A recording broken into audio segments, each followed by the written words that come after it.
The massive ship appeared on a Tuesday morning, materializing just beyond lunar orbit with the casual grace of a whale breaching ocean waves. Within hours, every telescope on Earth was trained on its crystalline surface, watching as smaller vessels emerged from its translucent hull like luminescent fish from a mother's belly. Admiral Marcus Wright stood in the Pentagon's command center, his weathered face illuminated by dozens of holographic displays showing the alien vessel from various angles. 30 years in the Navy hadn't prepared him for this moment, but something in his gut told him to be wary. The ships were too beautiful, too perfect, like a Venus flytrap's alluring colors. "They're broadcasting on all frequencies," announced Lieutenant James Rodriguez, his fingers dancing across the quantum interface. "The message is, 'Sir, it's in perfect English.'" The alien transmission filled the room. "People of Earth, we are the myriad, seekers of knowledge and harbingers of advancement. We come to share our wisdom with your developing world." Wright exchanged glances with his XO, Commander Diana Patel. Her expression mirrored his skepticism. In their combined 50 years of military service, they'd learned that nothing valuable came without a price. The Myriad's diplomatic delegation arrived at the United Nations 3 days later. Their ambassadors, tall humanoids with opalescent skin and flowing robes, spoke of technological gifts and cultural exchange. They moved with an otherworldly grace that made them seem more like living art than biological entities. Behind the scenes, however, humanity's defenders weren't idle. Deep beneath the Rocky Mountains, in a facility whose existence was known to fewer than 100 people, Dr. Thomas Kane reviewed the data from Project Oracle, a quantum AI system designed to analyze patterns of deception across species barriers. "The linguistic analysis doesn't match their body language," Kane muttered, his artificial eyes zooming in on recorded footage. "They're saying peace, but their micro-expressions suggest predatory intent." The breakthrough came from an unexpected source. In a small lab in Bangalore, Dr. Aisha Kapoor discovered something bizarre in the background radiation readings from the Myriad ships. The energy signatures matched theoretical models for consciousness suppression fields, technology that shouldn't exist according to the aliens' claimed level of development. Wright received the encrypted report while watching the Myriad ambassador address the UN Security Council. As the alien spoke of brotherhood among stars, the Admiral's tablet displayed Dr. Kapoor's findings. The Myriad weren't just lying about their intentions. They were actively attempting to subdue Earth's population through subtle psychic manipulation. The evidence mounted over the next week. The Myriad's cultural exchanges always happened near military installations. Their medical surveys focused suspiciously on Earth's defense capabilities, and their supposedly peaceful ships carried energy signatures consistent with planet-killing weapons. But humanity had learned from its own bloody history. Centuries of warfare, espionage, and deception had taught them to trust actions over words. While the world's governments publicly welcomed the Myriad with open arms, a hidden protocol activated in every major military installation across the globe. Project Sanctuary is now active, Wright announced to a select group of military leaders gathered in a quantum-shielded bunker. The Myriad think they're dealing with naive primitives who'll hand over our planet without a fight. They don't realize we've been preparing for this moment since we first looked up at the stars and wondered if we were alone. Commander Patel pulled up a holographic display showing Earth's hidden defensive grid. For centuries, we've disguised our most advanced technology as experimental failures or science fiction. The Myriad scans show exactly what we want them to see, a species barely capable of lunar exploration. The truth was far different. Humanity had learned long ago that advertising their full capabilities would be foolish. The best advantages were the ones your adversary never saw coming. As the Myriad ambassador concluded his speech about galactic brotherhood, Admiral Wright sent a single encrypted command: initialize Ghost Protocol. Across the globe, hidden installations hummed to life, preparing for a confrontation that would prove humanity wasn't just another primitive species to be conquered. The Myriad's first strike came at midnight GMT, exactly 2 weeks after their arrival. Their crystalline ships shimmered into attack formation with practiced precision, energy weapons charging with a luminescence that turned night into day. They expected their consciousness suppression field to leave Earth's population helplessly confused and disoriented. They were wrong. Deep beneath the Indian Ocean, Dr. Aisha Kapoor smiled as she monitored the effectiveness of Earth's planetary shielding grid.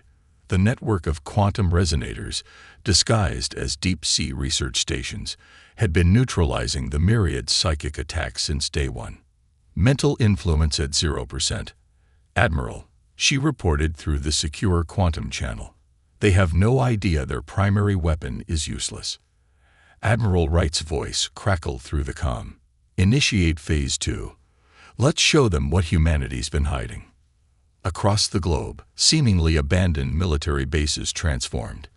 Desert sand shifted, revealing massive hangars. Mountainsides split open, unveiling artillery that married ancient ballistic principles with quantum engineering. The ocean's depths stirred as submarine fleets, their hulls enhanced with reverse-engineered metamaterials, moved into position. Commander Patel coordinated the response from NORAD's Real Command Center, housed 20 levels below the publicly known facility. The Myriad are launching their ground invasion, she announced, watching as enemy dropships descended through the atmosphere. They're targeting exactly where we led them to believe our weakest points were. The alien forces landed in precise formation, their superior technology giving them absolute confidence. The Myriad commander, Valithar, stood aboard his flagship, watching with satisfaction as his forces deployed. According to their scans, Earth's military capability was barely past the nuclear age. This would be a simple operation, until his sensors detected something impossible. Beneath the Nevada desert, Dr. Kane activated the quantum entanglement array, technology the Myriad believed was centuries beyond human achievement. Disruption field active, he reported. Their faster-than-light communications are now blocked. Each ship is isolated. The Myriad's first indication that something was wrong came when their advanced shields failed to stop seemingly primitive Earth missiles. The projectiles, appearing to be simple kinetic weapons on scan, carried quantum warheads that phased through alien defenses as if they weren't there. Impossible. Valithar raged as reports of massive casualties flooded in. Their technology is barely post-industrial. We saw their military bases, their primitive aircraft. Sir, his second-in-command interrupted, mandibles clicking in distress. We're detecting energy signatures that match. Level 9 civilization capability. There was fear in his voice. The Myriad were only level 7. What the aliens had seen of Earth's military was merely the surface, a carefully crafted illusion maintained for centuries. Humanity had learned long ago that true power lay not in showing your strength, but in appearing weak until the perfect moment to strike. The battle raged across continents. Myriad forces found their advanced AI systems corrupted by quantum viruses that Earth had spent decades perfecting. Their energy weapons proved useless against human ships protected by metamaterial cloaking that bent light and energy around them. Every primitive aspect of human technology the Myriad had dismissed turned out to be a carefully crafted deception. In orbit, the massive Myriad mothership prepared to launch its planet-killer weapon, only to find itself surrounded by a fleet of Earth vessels that emerged from dimensional pockets, using technology that the aliens had believed theoretically impossible. You know what the funny thing is? Admiral Wright's voice transmitted across all frequencies as Earth's true fleet revealed itself. We really were hoping for peaceful contact. We developed all this technology, praying we'd never have to use it. But we also learned from our own history.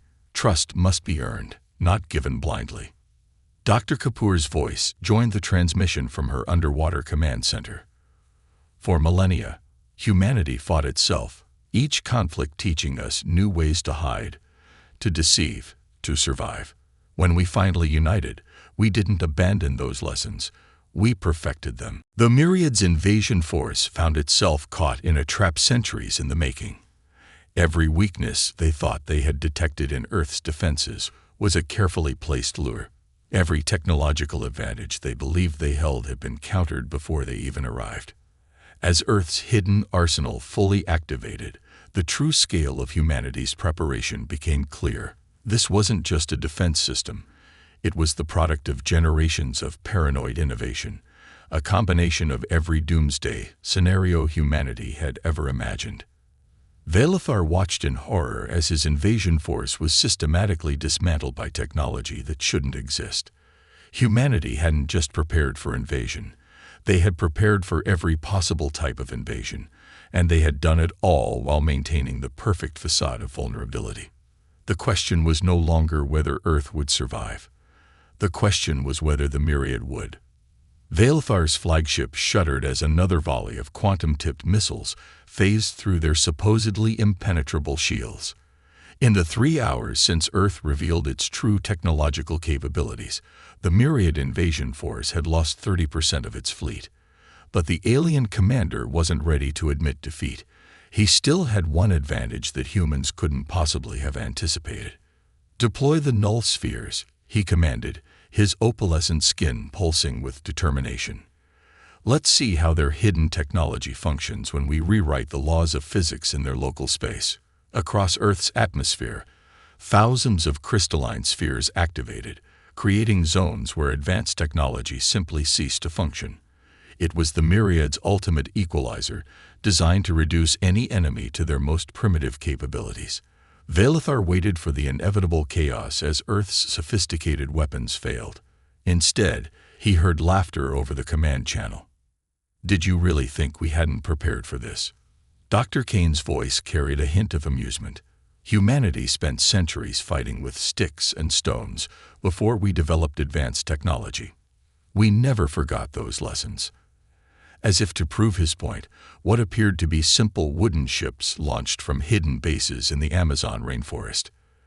The Myriad scanners showed them to be completely non-technological, right until they deployed their payload of ceramic-based weapons that functioned perfectly in the null zones.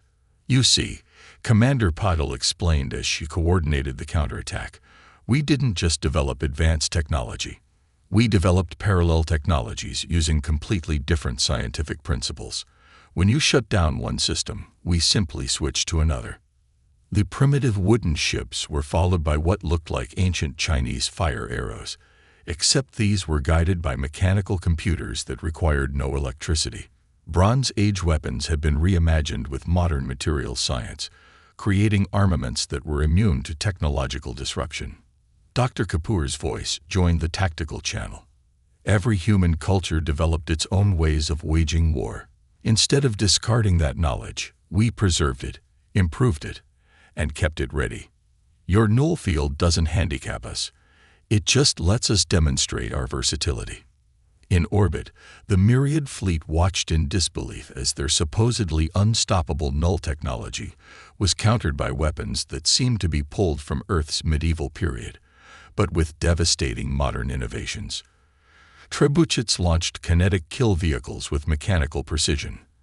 Ballistas fired projectiles that split into sophisticated submunitions, all without a single electronic component. Impossible. Valethar raged as another of his ships succumbed to what appeared to be glorified crossbow bolts, which turned out to be delivering payload of molecularly engineered compounds that ate through his vessel's hull material. No species develops in parallel technological paths like this. "That's where you're wrong," Admiral Wright responded, his voice calm as he directed Earth's defense. "Humanity never developed in a straight line. We explored every possible path of advancement because we learned early that relying on a single approach was a weakness. The Myriad's null spheres, their supposed trump card, had instead revealed humanity's most unique characteristic: the ability to simultaneously embrace both the ancient and the modern. While other species abandoned their primitive technologies as they advanced, humans had maintained them all, creating a technological web that couldn't be fully disrupted." In the Rocky Mountain Command Center, Dr. Kane activated the next phase of Earth's defense. "Time to show them what happens when we combine approaches they think are mutually exclusive." Across the globe, Hybrid weapons platforms emerged. Quantum-enhanced compound bows fired arrows that carried miniaturized black hole generators. Mechanical calculating engines, built with advanced materials but requiring no electronics, coordinated attacks with uncanny precision. The null zones became death traps for the myriad forces, who had never imagined facing an enemy that could fight effectively without advanced technology.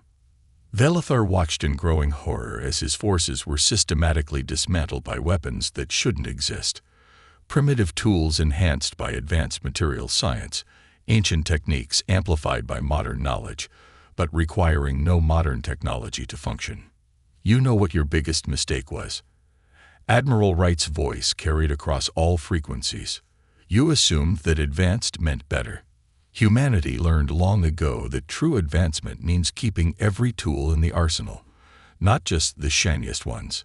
As Earth's counterattack intensified, the myriad forces faced an uncomfortable realization. They weren't just fighting a technologically advanced species. They were fighting one that had mastered warfare across every possible level of development, creating a defense that was virtually impossible to completely neutralize. The question was no longer whether the myriad could win. It was how much more they would lose before they admitted defeat. Valithar stood in his command center, watching as another seemingly impossible human strategy unfolded. His remaining fleet, still substantial but severely shaken, had withdrawn to a defensive position behind Mars. It should have been a perfect opportunity to regroup. Instead, it became another nightmare. "Sir," his tactical officer reported, mandibles twitching in distress, "we're detecting thousands of quantum signatures approaching, but they don't match any known configuration." The space around the myriad fleet suddenly bloomed with what appeared to be Earth vessels, except these ships weren't quite there. They flickered in and out of existence, appearing in one place only to vanish and reappear elsewhere, their energy signatures constantly shifting and changing. "Ghost protocol fully deployed," Dr. Kane announced across the quantum comm network. "Let's see how they handle fighting an enemy they can't properly perceive." The human ships were utilizing a technology that the myriad had deemed theoretically impossible: quantum probability manipulation. Each vessel existed in multiple states simultaneously, making them nearly impossible to target effectively. It was warfare elevated to the level of abstract mathematics. Commander Patil coordinated the assault from Earth's lunar base, which had remained hidden beneath what the myriad thought was just a research outpost. "Phase shift the attack patterns every 30 seconds, she ordered. "Don't let them establish any predictable patterns." The myriad fleet found itself fighting shadows. Every time they thought they had a lock on a human vessel, it would shift probability states, their weapons hitting empty space while the real attack came from an entirely different vector. It was like trying to fight smoke. "This isn't possible," Valithar snarled, his composure finally cracking. "No species can master quantum probability manipulation at this scale. The computational requirements alone." "That's because you're thinking like a myriad," Dr. Kapoor interrupted, her voice carrying across all frequencies. "You approach problems linearly, seeking the most efficient solution. Humanity, we try everything, even the seemingly impossible approaches. Sometimes, the most inefficient solution turns out to be exactly what's needed." The truth was, Earth's quantum probability ships were horrifically inefficient, burning through enormous amounts of energy to maintain their shifting states. But humanity had learned long ago that efficiency wasn't always the path to victory. Sometimes, the best solution was the one your enemy dismissed as too impractical to attempt. Admiral Wright watched from his command center as the Ghost Protocol continued to devastate the myriad's remaining forces. "You know what's truly ironic?" he broadcast to Valithar. "We developed this technology because of video games, simulations meant for entertainment. Some programmer wondered if we could apply quantum mechanics to make game characters move more unpredictably. 20 years later, we had a whole new form of warfare." The myriad commander watched helplessly as his carefully organized fleet was thrown into chaos. Their advanced targeting systems, designed to track normal space vessels, were worse than useless against ships that existed in multiple states simultaneously. Each attempt to adapt their tactics was met with yet another impossible human innovation. Small craft that appeared to be simple debris suddenly revealed themselves as autonomous quantum mines, phasing into existence exactly where myriad ships try to retreat. What looked like primitive radio signals turned out to be carrying complex quantum entanglement codes that reprogrammed myriad navigation systems. Dr. Kane's voice echoed through the command channels again. Here's something else you should understand about humanity. We don't just prepare for the expected threats. We prepare for the impossible ones. Every crazy theory, every wild speculation about how warfare might evolve. We investigated them all, because we learned early in our history that today's impossibility becomes tomorrow's standard tactic. The Ghost Protocol wasn't just a military strategy. It was a demonstration of humanity's fundamental approach to survival. Where other species discarded ideas that seemed too impractical or inefficient, humans had pursued them all, creating an arsenal of weapons and tactics that defied conventional military logic. Valethar watched as another section of his fleet fell into disarray, unable to cope with an enemy that refused to follow the established rules of space combat. The Myriad had expected to face primitive weapons, or, at worst, copied technology. Instead, they found themselves fighting an enemy that had taken warfare itself into realms they had never imagined possible. As the battle continued, a terrible realization settled over the Myriad forces. They weren't just losing a military engagement. They were witnessing the emergence of a species that had transformed their paranoia and creativity into a form of military advancement that the galaxy had never seen before. And they had made the mistake of giving this species a reason to demonstrate their full capabilities. The end came not with a devastating final battle, but with a revelation that shook both species to their core. Valethar stood on the observation deck of his flagship, watching as the last of his combat-capable vessels limped into defensive formations. His mighty invasion fleet, once numbering in the thousands, had been reduced to barely 300 ships. But it wasn't the military defeat that haunted him. It was the message his archaeologists had just delivered, a discovery that changed everything. "Admiral Wright," Valethar transmitted, his voice carrying a weight that hadn't been there before. "I request a direct communication channel. There's something you need to see." In the Rocky Mountain Command Center, Dr. Kane's quantum sensors analyzed the transmission for any traces of deception. "It's genuine," he reported. "Whatever this is, he believes it's important." The holographic connection established, showing Valethar's opalescent form to the assembled human leadership. Without preamble, he displayed an ancient star chart, one that made Dr. Kapoor gasp in recognition. "You've seen this before," Valethar stated, noting her reaction. "Of course you have, because your species didn't just prepare for invasion. You remembered it." The star chart matched cave paintings found on Earth, dating back 300,000 years. Drawings that archaeologists had dismissed as primitive astronomy were actually warnings, passed down through humanity's genetic memory of a conflict so ancient it predated civilization itself. "The Myriad visited Earth before," Commander Patel breathed, understanding dawning. "During humanity's infancy." Valethar nodded solemnly. "We were different then. More aggressive, more colonial. We seeded worlds with our influence, uplifting some species, subjugating others. Earth was meant to be another conquest, but it wasn't, was it?" Admiral Wright's voice carried centuries of inherited wariness. "Something happened here." "Your ancestors happened," Valethar replied. "Even as primitives, barely using tools, humans demonstrated an unprecedented capacity for adaptation and resistance. Our attempts to subjugate your species failed, spectacularly. The trauma of that defeat changed our civilization. We became peaceful, turning to diplomacy rather than conquest. But we also became arrogant, assuming no other species could advance beyond our level of development." Dr. Kane's artificial eye whirred as he processed this information. The consciousness suppression field, The null zones. You developed those technologies specifically because of us, didn't you? Yes, Valathar admitted. They were designed to prevent any species from ever surprising us the way humanity did. But in our complacency, we forgot the most important lesson from that ancient encounter. Humanity's greatest strength isn't their technology or their weapons. It's our ability to imagine and prepare for any possibility. Dr. Kapoor finished. Even possibilities we've never encountered. The revelation spread through both fleets. This wasn't just a conflict between two species. It was the resolution of an ancient encounter that had shaped both civilizations. Humanity's paranoid preparation, their refusal to abandon any technology or tactic that might prove useful, wasn't just cultural. It was an inherited response to a threat their ancestors had faced before they could even record their history.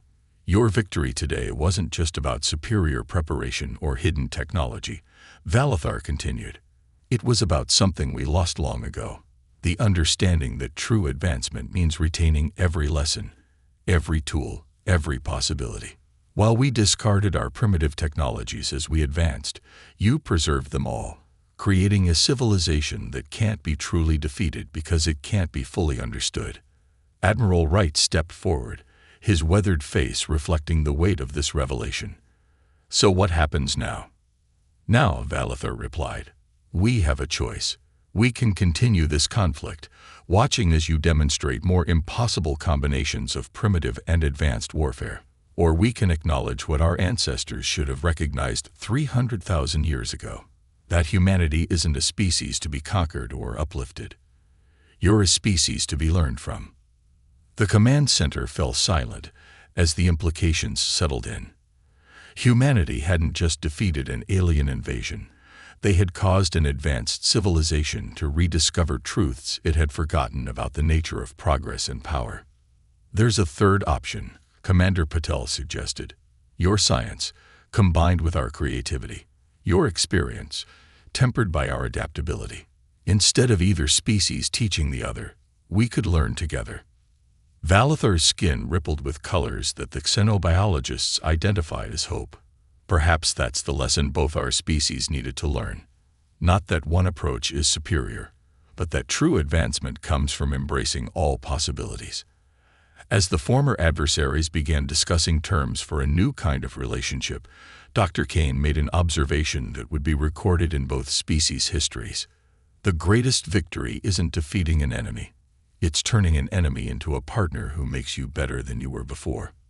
The stars watched silently as two ancient adversaries, separated by 300,000 years of history and development, finally found common ground in their shared potential for growth. Earth's first major interstellar conflict ended not with the destruction of either side, but with the birth of something unprecedented, a partnership that would change the galaxy's understanding of what civilization could achieve.